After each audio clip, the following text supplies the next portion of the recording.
Hey guys, welcome back to another military video, and today we are going to be reviewing South African Nutria Brown. Now you might be wondering, Dawson, you've talked about South African Nutria Brown for a while. Shouldn't this have been a video made a few months ago or even last year? Well, yes, that should have happened. However, some things got in the way, mainly my move to Florida, and that took a bit of time. It took half of 2024, in fact, to kind of moved down here to Florida.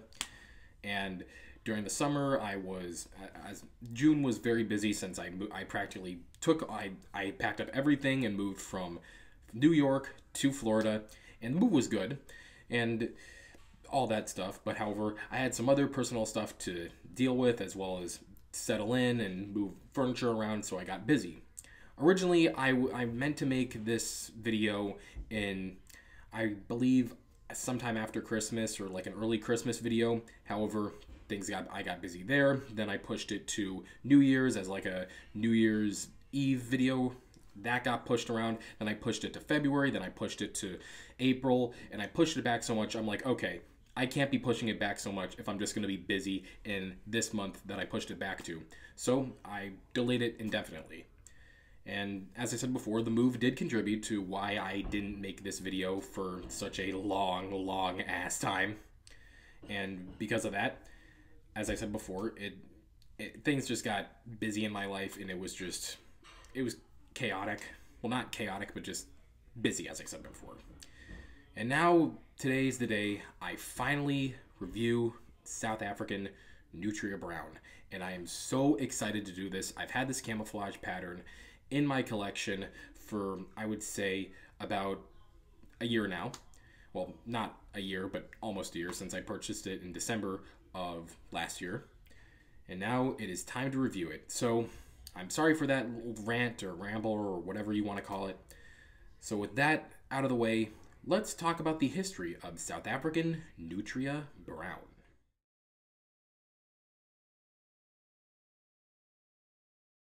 South African Nutria Brown, also known as SADF Brown, was first adopted in 1971 by the South African Defense Force. Influence for the pattern most likely came from the khaki uniforms South African soldiers wore during World War II and the Korean War, when they were a part of the British Empire. The other influence for Nutria Brown came from the dry and desert climate of Southwest Africa, which is now modern-day Namibia. Although the pattern was adopted in 1971, it didn't see much growth until the late 1970s, when soldiers of the 1 Marine Brigade and the 44 Parachute Brigade started to wear it. As the South African border war continued into the 1980s, the pattern expanded into all branches of the SADF, and even after the border war ended in 1989, Nutria Brown continued to be used until the early 1990s, when it was phased out in favor of the Soldier 2000 pattern.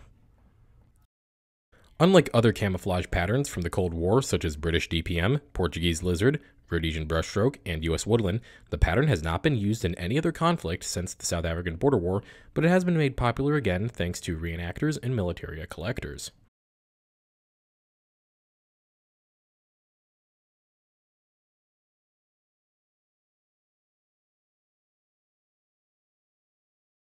Now with the history of South African Nutria Brown out of the way, let's try it on. And here's what it looks like. Now, wearing this again after so long of delays and stuff, it feels good and refreshing to wear this, and it fills me with such excitement and joy to be wearing this. And another thing I would have to say that I like about SADF Nutria Brown is how it's just one color. And you might be wondering, Dawson, why is that unique to you? Well, it's because, as I said before, this camouflage pattern was developed in the 1970s. And by the 1970s, you had a variety of camouflage patterns, such as British DPM, US Tiger Stripe, French Lizard, and Rhodesian Brushstroke. They used a variety of different colors. With South Africa, they basically just said, no, we're going to just stick to one camouflage pattern, and it's this. And I know there are other camouflage patterns out there, but this was kind of like their main one. And as I said before in the history segment, the reason why they did this was to blend in with the environment, because around the time, this is when South Africa used to own a territory called Southwest Africa, which is now modern-day Namibia. And in Namibia, it was very different from South Africa, and it had more of a dry and desert climate, so they had to adapt to the environment there, and that's how SADF Nutria Brown came into production. And it feels And to be honest, I would say it's a very good camouflage pattern.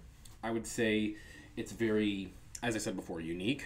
But about this shirt that I like is how there's a lot of storage for it. Now, obviously, with most military shirts, you're going to get the front pockets right here and here, so you can fit whatever you need, like maybe your phone, some headsets, some snacks, or some anything miscellaneous, whatever. And as with other ones, what I also like is on the sleeves right here, right, as you can see right here and here, there are buttons.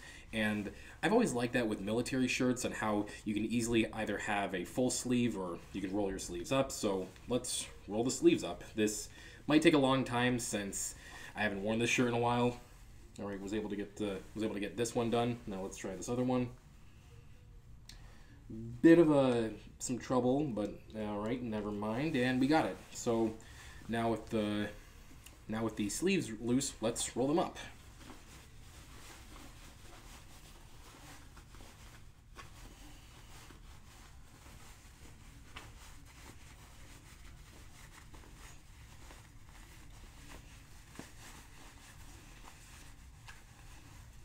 And now the sleeves are rolled up, and even when the sleeves are rolled up, it's still comfortable to wear.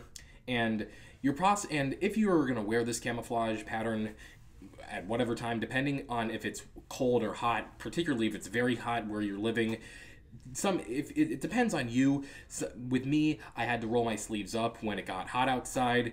Other times, I just said, kind of screw it and let my sleeves down. And I would have to say, if you are going to wear this shirt or something similar in the summer, I definitely would recommend rolling the sleeves up because it gives a bit more, it makes it more maneuverable, and also it kind of makes you less hot, especially if it's, as I said before, very hot outside. So with that, with the shirt out of the way, let's talk about the pants. And here's what the pants look like. Now, wearing these, just like my shirt, it feels very comfortable. I don't really feel restrained by it, and there's a lot of maneuverability to it. But apart from that, I also wanted to discuss the pockets. Now, just like the other pockets of different military pants that I've reviewed in the past, you get a lot of storage. So you get a lot of storage right here and here, and as well as the side pockets, as in this one and this one. Now with I would say a lot of the size of these pockets, I could say you could put anything into them, like maybe a magazine if you're going on the range or you're going hunting, or maybe like a water bottle, your headset, phone, or snacks, or whatever. In general, I would say it's okay to put it in there. I would also have to say that along with other military pants that I've reviewed in the past, another thing that I really like about these ones are the buttons. So there's no buttons on the front pockets right here and here, but there are buttons on the pockets right here.